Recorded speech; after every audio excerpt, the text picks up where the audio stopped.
Hello friends, welcome to my YouTube channel.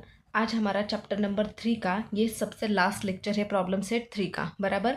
तो question number 12 है, in the figure two circle intersect each other, यानी कि दो circle एक दूसरे को क्या हो रहे हैं, टच हो रही है। बराबर। पॉइंट एस एंड आर को दोनों क्या कर रहे हैं, टच हो रहे हैं। Their common tangent P Q, ये जो पी क्यू हमें दी है वो कॉमन टेंजेंट है, यानी कि छोटे वाले सर्कल की और ये बड़े वाले सर्कल की ये कॉमन टेंजेंट है पी क्यू। तो the circle at point P Q prove that P R Q plus P S Q is equal to 180 degree, यानी कि पी आर क्यू ये जो छोटा वाला ट्रायंगल आपको दिख रहा है पी आर क्यू और ये बड़ा वाला ट्रायंगल पी एस क्यू, यानी कि P R Q plus P S Q, ये छोटा वाला ट्रायंगल और ये बड़ा वाला ट्रायंगल दोनों क्या है, दोनों मिलकर क्या है 180 डिग्री है। वो हमें क्या करना है, यहाँ पर प्रूफ करना है।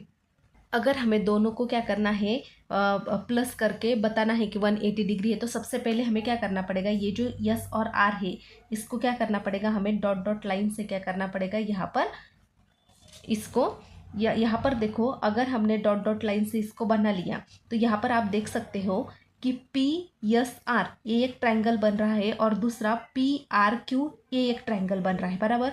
और ऐसा हमने क्यों किया, क्योंकि इस वाले ट्रायंगल को और इस वाले ट्रायंगल को अगर हमें प्लस करके दिखाना है तो सबसे पहले हमें ये इस वाले सर्कल का ये वाला ट्रायंगल और इस वाले सर्कल का ये वाला ट्रायंगल क्या करना पड़ेगा, इक्वल दिखाना पड़ेगा। तब हम क्या कर सकते हैं, इसको 180 प्रूफ करके दिखा सकते हैं।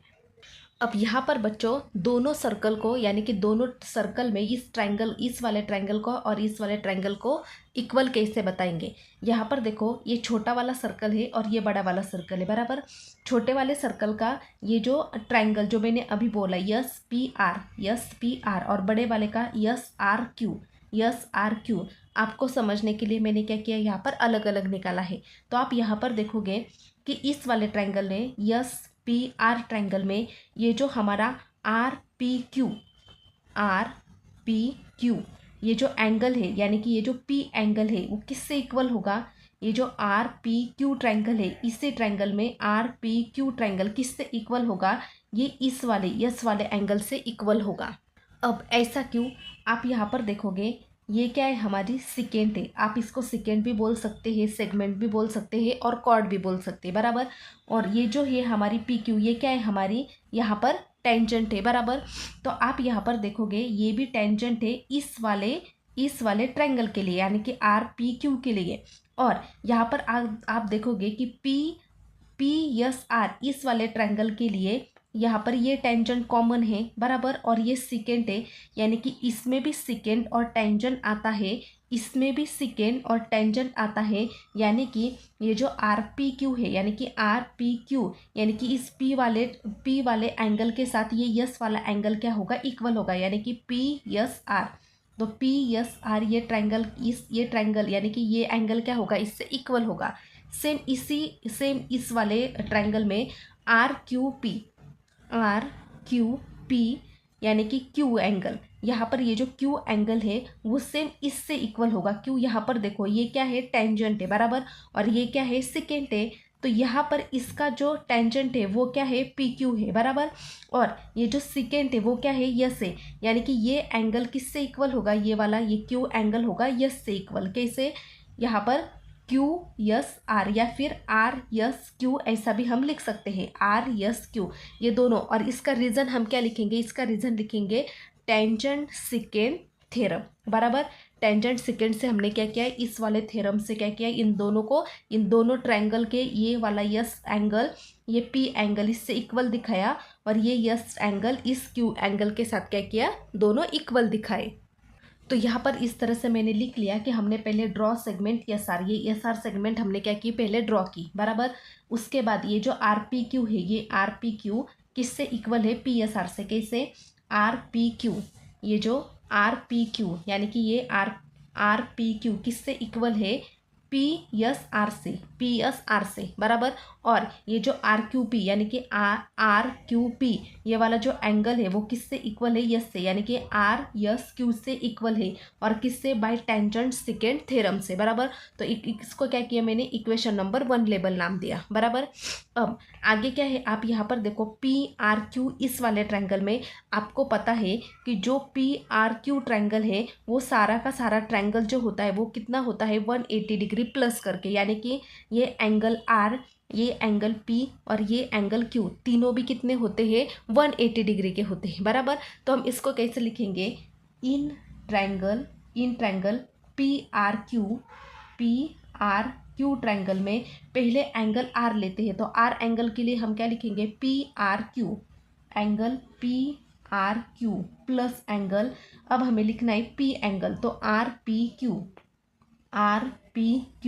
प्लस अब Q एंगल, तो RQP angle RQP is equal to कितना होता है 180 डिग्री। और इसका रीज़न क्या लिखेंगे कि sum of all angle of triangle is 180 degree. इन तीनों की सम क्या है, sum of all angle of triangle is 180 degree, यानी कि R एंगल, P एंगल और Q एंगल तीनों एंगल के एडिशन कितनी होती है 180 डिग्री होती है, वो हमें पता है। अब आप यहाँ पर ऑब्जर्व करोगे तो आप यहाँ पर देखोगे कि ये जो RPQ है, तो RPQ मतलब क्या होता है, RPQ की वैल्यू क्या है, यानी कि RPQ किसके साथ इक्वल है, इस PSR के साथ इक्वल है बराबर। तो RPQ के साथ हम PSR लिख सकते हैं बराबर। तो यहाँ पर PRQ नहीं दिया है तो हम क्या करेंगे, angle PRQ as it is लिखेंगे बराबर।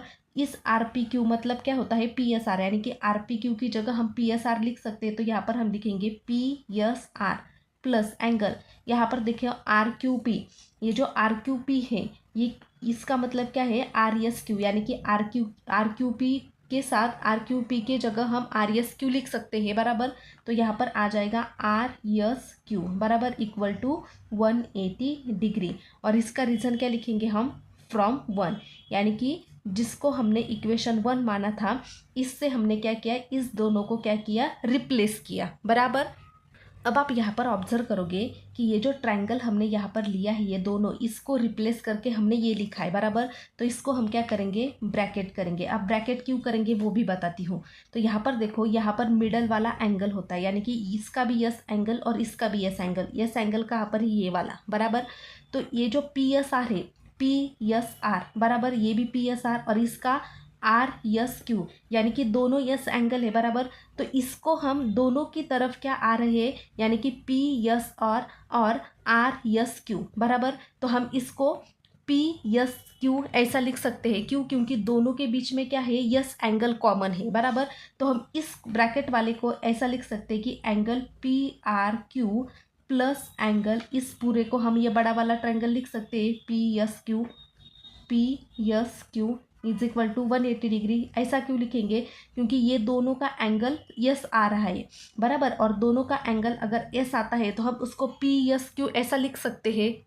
और यही हमें प्रूफ करना था कि एंगल PRQ, एंगल जो PRQ है plus angle PSQ is equal to क्या है 180 डिग्री है। और वही हमारा आंसर आया, यानी कि इससे हमने क्या किया, ये प्रूफ किया। लेकिन इससे ये एडिशन प्रॉपर्टी, यानी कि इसका हम रीज़न क्या लिखेंगे, एंगल एडिशन पोस्टुलेट, ये क्या है, हमारी एडिशन प्रॉपर्टी है बराबर। Question number 23, in the figure 2 circle intersect at point M and N बराबर। दोनों जो सर्कल है वो इंटरसेक्ट कर रहे हैं पॉइंट M और N पर बराबर। Second draw through M and N intersect the circle at point R and S। यहाँ पर जो सेकेंड है वो क्या है, RS है एंड PQ। ये RS और ये जो PQ है वो क्या है, हमारी सेकेंड है respectively. Prove that segment PQ, यानी कि ये जो सेगमेंट PQ है, यहाँ पर PQ सेगमेंट नहीं, यहाँ पर क्या होगी, SQ सेगमेंट होगी। यस और Q, मैंने गलती से P लिख दिया था, क्या है SQ सेगमेंट। यस, ये जो SQ सेगमेंट है वो RP से क्या है, कॉन्ग्रुएंट है, यानी कि पैरेलल है, सॉरी कॉन्ग्रुएंट नहीं, क्या होगा, पैरेलल होगा। अब आप यहाँ पर देखो कि हमें ये आरपी जो है वो एस क्यू के साथ क्या है, पैरेलल है, वो हमें यहाँ पर प्रूफ करना है। वो हम कैसे प्रूफ करेंगे, यहाँ पर अगर आपने ऑब्जर्व किया तो आर, यस, क्यू और पी ये एक क्वाड्रिलेटरल बन रहा है बड़ा वाला, बराबर। ये बड़ा वाला क्वाड्रिलेटरल बन रहा है, जैसे कि मैं यहाँ पर पेज पर आपको बताती हूँ कि यहाँ पर देखो R, S, P and Q ये एक बड़ा वाला क्वाड्रिलेटरल बन रहा है, बराबर। और ये जो यम यन है ये इसके बीच में है, ये यम यन क्या है, इसके बीच में, यानी कि दोनों सर्कल का क्या है, वो टचिंग पॉइंट है, बराबर। तो अगर यहाँ पर आप देखोगे तो आर यम यन पी और यम यस क्यू यन ये दोनों क्वाड्रिलेटरल बन रहे हैं इस यम यन के कॉमन के पॉइंट की वजह से। और इस यम यन पॉइंट हमें ऑलरेडी कॉमन दिया है, इंटरसेक्ट दिया है, तो इसको हम लेना भूल नहीं सकते। हम ऐसा नहीं बोल सकते कि डायरेक्टली हम आर यस क्यू पी को क्या करेंगे, डायरेक्टली क्वाड्रिलेटरल बोलेंगे। यम यन पॉइंट हमें बीच में दिया है तो यम यन पॉइंट भी हमें लेना पड़ेगा। तो यहाँ पर देखो ये वाला एक क्वाड्रिलेटरल और ये दूसरा वाला क्वाड्रिलेटरल, यानी कि यहाँ पर दो क्वाड्रिलेटरल बन रहे हैं। लेकिन उससे पहले हमें क्या करना पड़ेगा, इस यम यन को क्या करना पड़ेगा, ज्वाइन करना पड़ेगा। तो हम क्या करेंगे, पहले इस डॉट डॉट से यम यन को क्या करेंगे, ड्रॉ करेंगे, बराबर। अब ये करने के बाद आपको यहाँ पर दिख रहा है आर यम यन पी ये क्वाड्रिलेटरल बन रहा है, बराबर। और यम यस क्यू यन ये दूसरा वाला क्वाड्रिलेटरल बन रहा है, बराबर।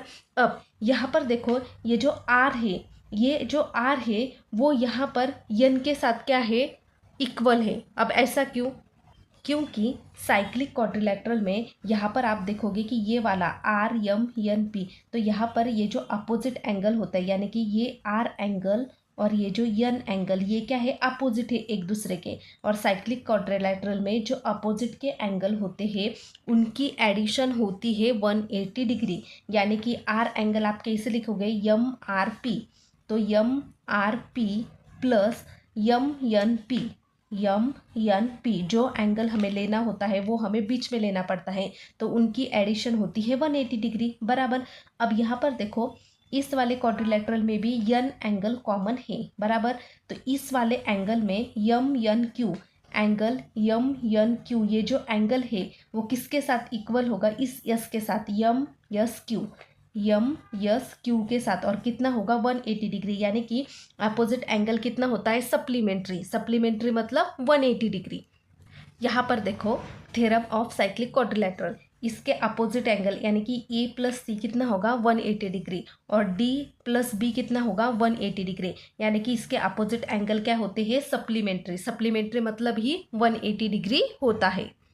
तो हम क्या करेंगे यहाँ पर, ये जो इस वाले यानी कि फर्स्ट वाले क्वाड्रिलेटरल को, इसको इक्वेशन नंबर 1 नाम देंगे, और ये जो सेकंड क्वाड्रिलेटरल का है उसको इक्वेशन नंबर 2 नाम देंगे। लेकिन उससे पहले हमने ये यम यन निकाल लिया था, वो ड्रॉ किया था, वो हम पहले लिखेंगे। उसके बाद इसको हम लिखेंगे कि ये एक क्वाड्रिलेटरल है आर यम यन पी, बराबर।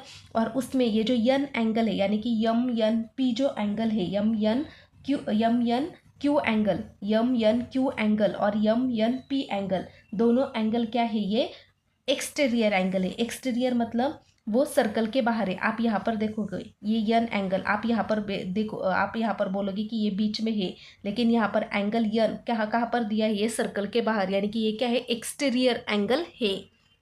अब यहाँ पर देखो बच्चों, हमने लिख लिया कि ड्रॉ सेगमेंट यम यन, हमने यम यम सेगमेंट क्या की है, यहाँ पर ड्रॉ की है।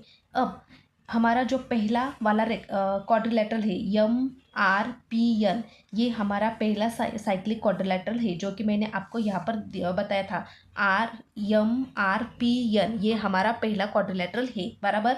तो उस वाले क्वाड्रिलेटरल में हमारा जो angle M R P angle है, यम आर पी ये वाला एंगल, यम आर पी जो एंगल है वो एंगल यहाँ पर है यम एन क्यू। अब यहाँ पर देखो मैंने यम एन पी लिखा था यहाँ पर, और यहाँ पर मैंने यम एन क्यू लिखा, बराबर। तो ऐसा भी यम एन पी भी लिख सकते हैं और यम एन क्यू भी लिख सकते हैं। अब यम एन मैंने क्यों लिखा वो भी मैं आपको बाद में बताऊंगी, क्योंकि यहाँ पर देखो क्वेश्चन, यहाँ पर मैंने उसको लेवल 1 नाम दिया, बराबर। अब सिमिलरली हमारा जो यम यस एन क्यू यानी कि यस यम एन क्यू ये जो है similarly M N Q S is another cyclic quadrilateral. हमारे दो क्वाड्रिलेटरल थे, एक ये वाला और ये एक वाला बराबर। अब सेकंड वाले यानी कि यम यस एन क्यू में यहाँ पर ये जो यम एन क्यू ट्राइंगल है हमारा यम एन क्यू बराबर, ये जो एंगल है यन एंगल वो किससे इक्वल है, इस वाले एंगल से यानी कि यम यस क्यू से बराबर। तो आप यहाँ पर देखोगे कि यहाँ पर भी यम एन क्यू आया और यहाँ पर भी यम एन क्यू आया। और ऐसा मैंने क्यों किया, क्योंकि यहाँ पर देखो यम एन क्या है, कॉमन है बराबर। तो आर यम एन और यम एन क्यू ये दोनों में क्या होगी, ये कॉमन आने के लिए मैंने क्या किया, यहाँ पर यम एन क्यू लिखा ताकि हम यम एन क्यू की जगह यम आर पी यहाँ पर लिख सके। अब यहाँ पर देखो बच्चों, ये जो यम एन क्यू है यहाँ पर भी यम एन क्यू और यहाँ पर भी यम एन क्यू, तो इस यम एन क्यू जगह हम यम आर पी लिख सकते हैं बराबर। तो मैं यहाँ पर लिखती हूँ therefore angle M R P congruent angle M S Q क्या होगा, एज इट इज़ होगा 180 डिग्री बराबर। और ये हमने कहाँ से लिखा, फ्रॉम 1 से, तो इसको हम लेबल देंगे फ्रॉम 1, क्योंकि फ्रॉम 1 से हमने क्या किया, इस यम एन क्यू जगह हमें यम आर लिखा। क्यों, क्योंकि यम एन क्यू के इक्वल यानी कि कॉन्ग्रुएंट कौन सी साइड है, यम आर पी साइड। अब आप यहाँ पर देखोगे यम आर पी यानी कि यम आर पी, आप यहाँ पर देखोगे यम आर पी यानी कि आर एंगल, तो इस आर एंगल को हम यस आर पी इस तरह भी लिख सकते हैं बराबर, यस आर पी बराबर। और ये जो यम यस क्यू है, इस यम यस क्यू की जगह हम आर यस क्यू ऐसा लिख सकते हैं। क्यों, क्योंकि तीनों क्या है, ये आर यम यस तीनों क्या है, एक लाइन पर है बराबर। तो इस ये जो M R P R angle हमें बीच में लेना है, जैसे कि मैंने आर एंगल बीच में लिया। तो इस यम आर पी की जगह, इस यम की जगह हम क्या लेंगे, यस लेंगे, ये बड़ा वाला यस आर पी बराबर। और ये जो यम यस क्यू की जगह हम क्या लेंगे, R S Q, angle R S Q is equal to 180 degree. ऐसा क्यों किया हमने, इसका रीज़न लिखेंगे, आर यम और यस ये तीनों क्या है, आर यम यस तीनों क्या है, एक लाइन में है बराबर। तो ऐसा हम लिख सकते हैं। और ऐसा हमने क्यों किया, क्योंकि जब हमने आर यम यस यानी कि ये तीनों लाइन एक ही लाइन में है ऐसा प्रूफ किया, तो हम डायरेक्टली ऐसे बोल सकते हैं कि हमारा जो यस क्यू एंगल है, यस क्यू जो साइड है वो आर पी से क्या है, पैरेलल है। तो हम ऐसा लिख सकते हैं कि segment S Q parallel segment R P.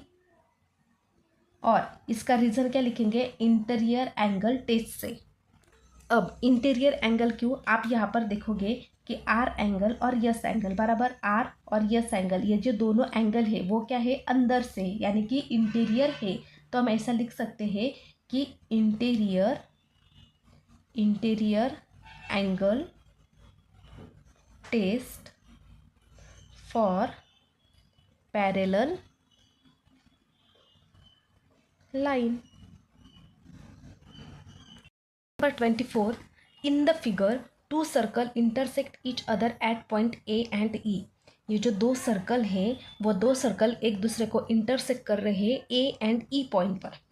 Their common secant through E intersect the circle at point B and D. ये जो कॉमन यहाँ पर क्या है, ये जो टेंजेंट है, ये वाली टेंजेंट और ये वाली टेंजेंट यानी कि B और D टेंजेंट, ये यहाँ पर क्या कर रही है, यहाँ पर दोनों सर्कल को क्या कर रही है, टच हो रही है। और जिसका वो कॉमन पॉइंट है वो क्या है, यहाँ पर सी दिया है बराबर। और यहाँ पर ये जो कॉमन टेंजेंट है दोनों की, सॉरी सिकेंट, ये क्या है हमारी सिकेंट है। सिकेंट में और टेंजेंट में ध्यान देना, टेंजेंट मतलब क्या होती है, जो सर्कल के ऊपर से जाती है, और सिकेंट का मतलब क्या होता है, जो सर्कल के अंदर होती है बराबर। तो ये कॉमन सिकेंट दी उन्होंने बी और डी, और ये जो कॉमन है उनका, ये दोनों का कॉमन जो पॉइंट है वो है ई बराबर। Intersect each other at point C, prove that ये जो ए बी सी डी है वो क्या साइक्लिक है, यानी कि ए बी सी और D, A B C D ये क्या है, साइक्लिक क्वाड्रिलेटरल हमें यहाँ पर क्या करना है, प्रूफ करना है। तो अगर हमें इसको प्रूफ करना है तो पहले क्या करना पड़ेगा, हमें इस ए बी को और इस ए डी को क्या करना पड़ेगा, ज्वाइन करना पड़ेगा। तो इस ए डी को और ये ए बी को हम ज्वाइन करते हैं। उसके बाद इस AE को भी हम ज्वाइन करेंगे। क्यों ज्वाइन करेंगे? क्योंकि उन्होंने क्या बोला है कि ये जो AE पॉइंट है वो क्या है, हमारा यहाँ पर कॉमन पॉइंट है, बराबर। और दूसरी बात, यहाँ पर देखो ABC और D, ये क्वाड्रिलेटरल बन रहा है, बराबर। ये यहाँ पर क्वाड्रिलेटरल बन रहा है और अगर हमें ABCD क्वाड्रिलेटरल यानी कि साइक्लिक क्वाड्रिलेटरल प्रूफ करना है तो यहाँ पर देखो ABCD इस क्वाड्रिलेटरल में यहाँ पर आप देख सकते हो कि ABD ये एक ट्रायंगल बन रहा है और BCD ये दूसरा ट्रायंगल बन रहा है, बराबर। और जो ये E और A जो E पॉइंट है वो दोनों के बीच में यानी कि कॉमन पॉइंट है, बराबर। तो इसकी हेल्प से हम क्या कर सकते हैं, कुछ तो भी यहाँ पर कर सकते हैं। साइक्लिक क्वाड्रिलेटरल हम कैसे प्रूव कर सकते हैं? अगर हम अपोजिट एंगल सेम यानी कि सप्लीमेंट्री कर दे तो आप यहाँ पर देखो साइक्लिक क्वाड्रिलेटरल का थ्योरम क्या होता है कि अगर दोनों साइड हम प्रूफ करें कि दोनों साइड प्लस करके 180 आती है यानी कि सप्लीमेंट्री आती है तो हम उसको बोल सकते हैं कि ये क्या है, साइक्लिक क्वाड्रिलेटरल है, बराबर। लेकिन यहाँ पर देखो कौन सा एंगल हम प्रूफ करेंगे। यहाँ पर आप देखो ये जो बी एंगल है, ये जो बी एंगल है वो किससे, यहाँ पर देखो DBC या फिर हम क्या बोल सकते हैं EBC ये जो एंगल है EBC, ये वाला एंगल, ये वाला जो एंगल है EBC, ये जो EBC एंगल है वो किससे इक्वल है, BAE से, BAE से। क्यों? यहाँ पर देखो ये भी इतना एंगल है और ये भी इतना एंगल है, बराबर। और ये जो है वो भी यहाँ पर देखोगे ये भी टेंजेंट है और ये सिकेंट है, बराबर। ये जो A एंगल है इसका भी टेंजेंट है और सिकेंट है, बराबर। और ये जो EBC एंगल मैंने बोला है यहाँ पर देखो ये भी क्या है, सिकेंट है और ये टेंजेंट है, यानी कि इसके इस एंगल अगर हम इसके साथ इक्वल करेंगे तो इसमें भी सिकेंट और टेंजेंट आ रही है, बराबर। और अगर EBC इसकी हम बात करें तो इसमें भी सेकेंड और टेंजेंट आ रही है, बराबर। तो हम क्या कर सकते हैं, EBC एंगल BAE से क्या है, इक्वल है। और कौन से थ्योरम से, टेंजेंट सेकेंड सेगमेंट थ्योरम से, ये हम प्रूफ करेंगे। और दूसरी बात, यहाँ पर जैसा हमने यहाँ पर किया है वैसे हम क्या करेंगे, ये जो EDC एंगल है यानी कि ये वाला EDC एंगल है वो किससे इक्वल है, इस वाले एंगल से, DAE एंगल से, बराबर। तो और वो भी कौन से थ्योरम से होगा, टेंजेंट सेकेंड सेगमेंट से। क्यों? क्योंकि यहाँ पर देखो इस वाले एंगल में भी यहाँ पर टेंजेंट है और ये बीच में सेकेंट है, बराबर। और ये एंगल हम लेंगे तो आप यहाँ पर देख सकते हैं कि यहाँ पर ये भी क्या है, ये वाला ये सिकेंट है और ये क्या है, टेंजेंट है। या फिर आप इसको बोल सकते हैं सिकेंट और उसको बोल सकते हैं टेंजेंट, दोनों तरफ टेंजेंट है और सिकेंट भी है। तो टेंजेंट सेकेंड सेगमेंट से हम क्या कर सकते हैं, इसको इक्वल कर सकते हैं। लेकिन उससे पहले हम क्या करेंगे, हमने AB AD और ये AE क्या किया था, सेगमेंट टच कॉमन ये सेगमेंट क्या किया था, ड्रॉ किया था। तो उसको हम पहले लिख लेंगे। अब यहाँ पर मैंने लिख लिया कि draw segment AB AD and EE, ये हमने क्या किया, ड्रॉ किया, बराबर। अब यहाँ पर देखो ये एंगल EBC, तो एंगल EBC कॉन्ग्रुएंट एंगल किससे कॉन्ग्रुएंट है, EBA से। एंगल या फिर हम क्या बोल सकते हैं, BAE एंगल से क्या है, वो कॉन्ग्रुएंट है। और सेकेंडली हमने क्या बोला था कि ये जो हमारा EDC एंगल EDC एंगल है वो किससे कॉन्ग्रुएंट है, ये कॉन्ग्रुएंट है DAE से, DAE से, बराबर। और इसका रीज़न मैंने क्या बोला था कि टेंजेंट सेकेंड सेगमेंट थ्योरम से। अब इतना तो हमने लिख लिया कि bye tangent second segment theorem से, बराबर। तो यहाँ पर क्या किया मैंने, ये वाला ये जो B और ये एंगल एक दूसरे को क्या किया, यहाँ पर मैंने इक्वल दिखाया। और यहाँ पर ये जो D एंगल है ये D एंगल A एंगल से क्या है, यहाँ पर इक्वल है। यहाँ पर देखो B एंगल A एंगल से इक्वल है और D एंगल A एंगल से इक्वल है। जो बीच में होता है वो क्या होता है, हमारा एंगल होता है। अब मैंने क्या बोला आपको कि जब हम अपोजिट एंगल क्या करेंगे, एक दूसरे को सम करके 180 बता देंगे कि अपोजिट एंगल क्या होते हैं, सप्लीमेंट्री होते हैं। वो अगर हमने प्रूफ किया तो यहाँ पर ये प्रूफ हो जाएगा कि ये क्या है, साइक्लिक है। तो हम क्या करेंगे, इसको इक्वेशन नंबर 1 नाम देंगे। अब आप यहाँ पर देखोगे तो यहाँ पर देखो हमने B एंगल A एंगल यानी कि BAD ये वाला D और A फिर से ये यहाँ पर A आया, यानी कि ABD ये दोनों ये तीनों एंगल हो गए, ABD तीनों एंगल का नाम यहाँ पर आ गया, बराबर।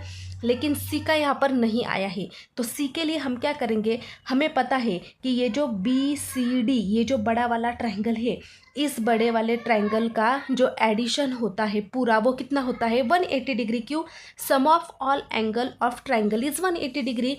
पूरे ट्रायंगल का जो सम होता है वो कितना होता है 180 डिग्री होता है। तो पहले हम बी एंगल के लिए लिखेंगे, तो कैसा लिखेंगे, डी बी सी। यहाँ पर देखो, इन triangle B C D triangle में यहाँ पर D B C, angle D B C plus angle, अब ये angle B C D plus angle ये वाला बी डी या फिर सी डी बी, ये कितना होता है 180 डिग्री।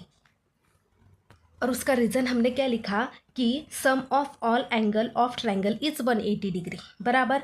अब इसको यहाँ पर आप देखो कि ये जो डी बी सी है, अब यहाँ पर देखो, यहाँ पर ये जो यहाँ बी एंगल, सी एंगल और डी एंगल है बराबर। अब आप यहाँ पर देखो, हमें प्रूफ क्या करना है, ये सी एंगल प्रूफ करना है। क्यों, क्योंकि यहाँ पर हमने बी ए डी और ए, ये ए डबल आया है तो ए बी और डी किया है, हमारे पास सी नहीं है बराबर। सी नहीं है तो हम सी को एज इट इज़ रखेंगे बराबर। और जो हमने डी बी हमने ऑलरेडी प्रूफ किया है। यहाँ पर देखो, बी के इक्वल कौन सा एंगल है, ये एंगल है बराबर। तो इस बी के एंगल की जगह हम बी ए ई लिख सकते हैं। तो यहाँ पर हम लिखेंगे कि एंगल बी ए ई। ये हमने क्यों लिखा, क्योंकि बी एंगल ए एंगल से इक्वल है, ये हमने ऑलरेडी प्रूफ किया बराबर। ये हमें यहाँ पर लिखना, ये हमें प्रूफ करना है, तो ये एज इट इज़ रहेगा angle B C D plus angle, यहाँ पर देखो डी एंगल किसके साथ इक्वल है, डी ए ई एंगल के साथ। तो डी ए ई यहाँ पर आएगा और 180 डिग्री एज इट इज़ रहेगा। और यहाँ पर हम क्या लिखेंगे, रीजन फ्रॉम 1, यानी कि ये हमने कहाँ से लिखा, फ्रॉम इक्वेशन 1 से क्या किया, इसको रिप्लेस किया बराबर। अब यहाँ पर देखोगे कि हमने ये एंगल और ये जो ए एंगल है, ये दोनों क्या किए, निकाल लिए। तो यहाँ पर आप देखोगे कि यहाँ पर भी ए एंगल आया है और यहाँ पर भी ए एंगल आया है बराबर। यहाँ पर देखो, ए एंगल, सी एंगल और ये एंगल बराबर, दोनों तरफ ए एंगल है। तो हम क्या करेंगे, इसका कॉम्बिनेशन बनाएंगे। जैसे कि यहाँ पर एंगल बी ए ई प्लस एंगल ये वाला डी ए ई, और ये बाजू में लिखेंगे। क्यों, क्योंकि वो हमें क्या करना है, यहाँ पर मेजर करना है। तो 180 डिग्री एज इट इज़ बराबर। अब यहाँ पर देखो, बी ए ई एंगल यानी कि बी ए ई एंगल और डी ए ई यानी कि डी ए ई एंगल, ये जो दोनों का कॉम्बिनेशन बन रहा है वो कौन से ट्रायंगल का है, बी ए डी ट्रायंगल का। यानी कि बी ए डी ट्रायंगल में बी ए ई एंगल एक बन रहा है और डी ए ई एंगल बन रहा है बराबर। लेकिन दोनों में कॉमन क्या है, ए है। तो हम इसका पूरा ट्रायंगल लिख सकते हैं बी ए डी। इन दोनों की जगह हम क्या लिख सकते हैं, angle B A D plus angle ये एज इट इज़ रहेगा B C D is equal to 180 degree. और यही हमें प्रूफ करना था। यहाँ पर देखो, मैंने क्या बोला है कि हमें अपोजिट एंगल 180 डिग्री प्रूफ करना है। तो आप यहाँ पर देखो, हमारा ये एंगल और सी एंगल 180 डिग्री हमने प्रूफ किया, ए एंगल और सी एंगल 180 डिग्री प्रूफ किया, जो कि क्या होता है, एंगल एडिशन पोस्टीरियर। मतलब क्या होता है कि एंगल एडिशन प्रॉपर्टी से हमने क्या किया, इसको ये प्रूफ किया। तो यहाँ पर हम उसका रीज़न भी लिखेंगे। तो यहाँ पर रीज़न लिखेंगे एंगल एडिशन पोस्टीरियर और therefore A B C D is cyclic by converse of cyclic quadrilateral theorem से। क्यों, क्योंकि यहाँ पर हमने पहले भी मैंने बोला था कि अपोजिट एंगल क्या होते हैं 180 डिग्री, किस में, साइक्लिक क्वाड्रिलेटरल में। तो वहाँ पर हम उसका रीज़न लिख सकते हैं कि by converse of cyclic quadrilateral theorem से ये हमने क्या किया कि ये quadrilateral A B C D is a cyclic है, ये हमने यहाँ पर प्रूफ किया। क्वेश्चन नंबर 25, लास्ट क्वेश्चन हमारा इस प्रॉब्लम सेट का। In the figure segment A D side A D perpendicular side B C से वो क्या है, परपेंडिकुलर है। Segment B E perpendicular side A C, segment C F perpendicular side A P. Point O is orthocenter. Prove that point O is the in-center of DEF, triangle DEF. DEF. आप यहाँ पर देखोगे कि हमें क्या proof करना है कि पॉइंट O जो हमारा ये है वो क्या है, इन सेंटर है। ट्राइंगल डी ई एफ में आप यहाँ पर देखोगे डी ई एफ, तो हमें क्या करना पड़ेगा, इस एफ ई को, इस डी ई को और एफ डी को क्या करना पड़ेगा, यहाँ पर ज्वाइन करना पड़ेगा, तभी यहाँ पर क्या होगा, एक ट्रायंगल फॉर्म होगा। तब हम क्या करेंगे, इसको इन सेंटर है प्रूफ कर सकते हैं। लेकिन यहाँ पर देखो, यहाँ पर क्या दिया है कि ओ जो है वो क्या है, ऑर्थो सेंटर भी है। तो ऑर्थो सेंटर का मतलब क्या होता है वो पहले समझ लो। ऑर्थो सेंटर का मतलब होता है कि यहाँ पर देखो ये ट्रायंगल दिया है इस तरह से, बराबर। अब यहाँ से यहाँ तक ए को डी से बाइसेक्ट किया है, बराबर। फिर ये यहाँ से बाइसेक्ट किया है, क्या है वो, बी और ई, बराबर। और ये जो सी है वो यहाँ से सी से क्या हुआ है, बाइसेक्ट हुआ है एफ से, बराबर। अब आप यहाँ पर देखोगे कि ये जो एफ ई डी है ये तीनों क्या कर रहे हैं, ए बी सी को बाइसेक्ट कर रहे हैं दो इक्वल पार्ट में, बराबर। तो वो जो होता है दो, जो बाइसेक्ट करता है उसको बोलते हैं ऑर्थोसेंटर और उसको डिनोट किया जाता है ओ से, बराबर। और यहाँ पर देखो हमें प्रूफ करना है कि ओ क्या है, इन सेंटर है।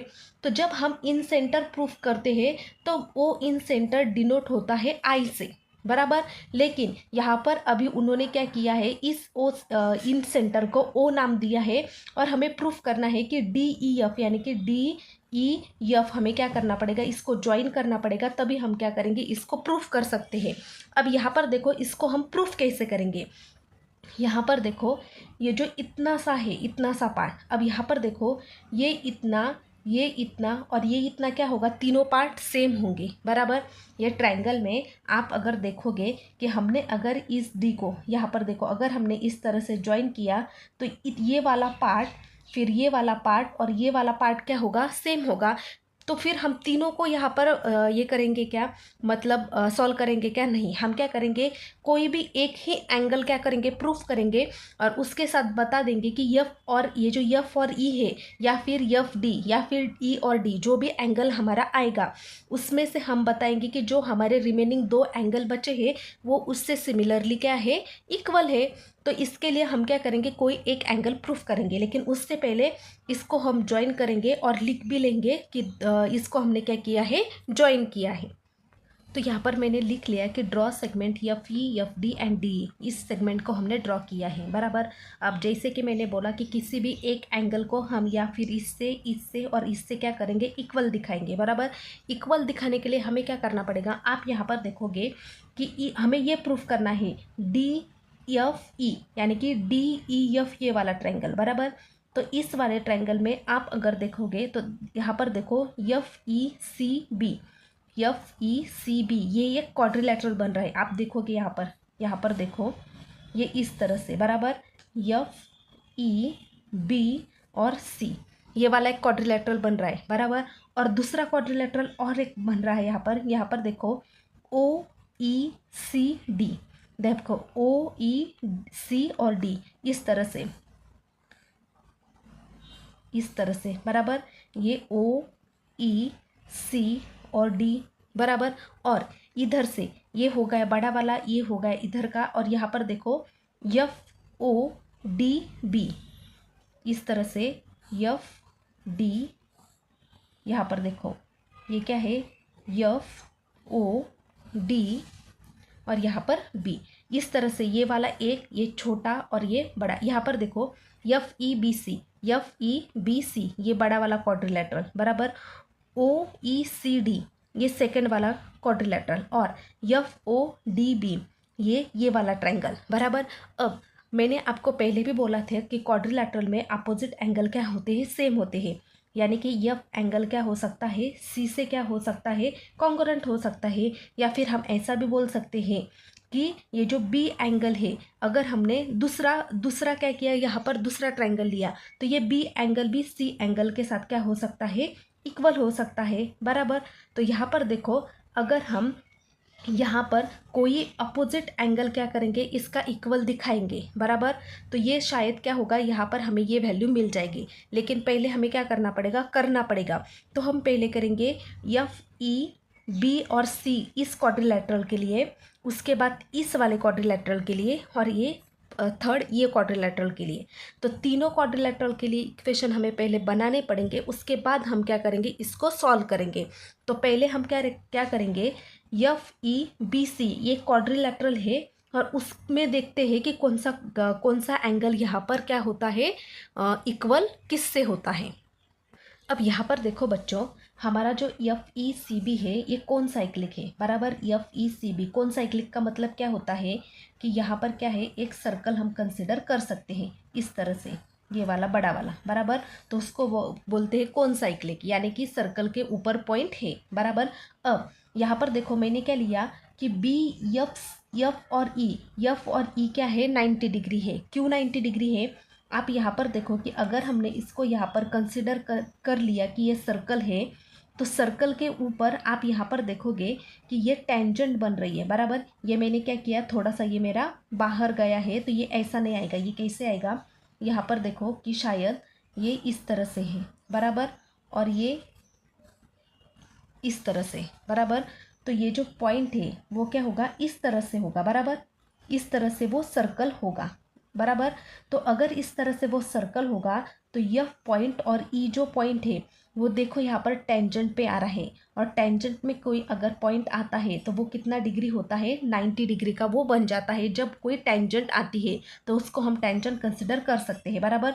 तो एफ और ई पॉइंट कौन सा होगा, हमारा 90 डिग्री होगा। और कैसे, यहाँ पर देखो हमें कौन सा एंगल लेना है, एफ एंगल। तो एफ एंगल को हमें बीच में लाना पड़ेगा। तो सी एफ बी या फिर एफ बी एफ सी, बराबर। तो हमने क्या लिया, यहाँ पर देखो B F C congruent angle, किससे कॉन्ग्रुएंट है, ई से। तो बी ई सी, ई को हमने क्या किया, यहाँ पर बीच में लिया। तो ये दोनों क्या हो गए, हमारे 90 डिग्री के हो गए, बराबर। अब यहाँ पर देखो मैंने क्या लिखा कि ये जो बी एंगल है वो सी एंगल से इक्वल है। कैसे, वो देखो, हम एफ ई सी बी ये बड़ा वाला क्वाड्रिलेटरल देख रहे हैं, बराबर। तो यहाँ पर देखो ये जो ई बी ई है, यहाँ पर देखो सॉरी एफ बी ई ये वाला ट्रायंगल, तो आप यहाँ पर देखोगे ये आर्क उसकी क्या है, इक्वल है, बराबर। सेम उसी तरह यहाँ पर देखो एफ सी और ई, एफ सी ई, यानी कि ये बी एंगल इतना और ये सी एंगल इतना, ये क्या है, यहाँ पर देखो दोनों की आर्क सेम है। यहाँ पर मैं बताती हूँ, देखो एफ बी ई ये वाला ट्रायंगल, बराबर। तो इस वाले ट्रायंगल में भी ये वाली आर्क आ रही है एफ ई, बराबर। और दूसरा कौन सा, एफ सी ई ये वाला ट्रायंगल, इसमें भी ये वाली आर्क क्या आ रही है, सेम आ रही है, बराबर। तो सेम आ रही है, तो हमने क्या लिखा कि ये जो एफ और ये जो ई एंगल है, बराबर, एफ और एफ बी और सी, बी और ये जो सी एंगल है वो एंगल इन सेम आर्क, यानी कि दोनों एंगल क्या है, सेम आर्क पर है। तो ये जो एफ और ई होगा, इस एफ बी ई और एफ सी ई की ये एंगल और ये एंगल क्या होगा, इक्वल होगा, किससे, एंगल इन सेम आर्क से, बराबर। अब यहाँ पर देखो इस बी एंगल को मैंने क्या लिखा, ए बी ई। देखो हमारा एंगल कौन सा था, ये वाला एफ बी ई, बराबर, एफ बी ई, और यहाँ पर ऊपर ए था। तो यहाँ पर बीच में से लेने की वजह मैंने क्या किया, ए बी ई लिखा, बराबर, ए बी ई। यहाँ पर देखो ए बी ई, और यहाँ पर जो एफ सी ए था, एफ सी ई था, उसको मैंने क्या लिखा, एफ सी ये एफ सी और ये ऊपर वाला ये लिखा। वही हमने क्या किया, इसको रिप्लेस किया और इसका रीज़न क्या लिखा, ए एफ बी, यानी कि ए एफ बी ये क्या है, तीनों एक लाइन में है, और इधर से ए ई सी ये तीनों क्या है, एक लाइन पर है, बराबर। अब इतना हमने बता दिया ये F E C B quadrilateral में, बराबर। अब हमें दूसरा क्वाड्रिलेटरल कौन सा है, हमारा ओ ई सी डी, बराबर।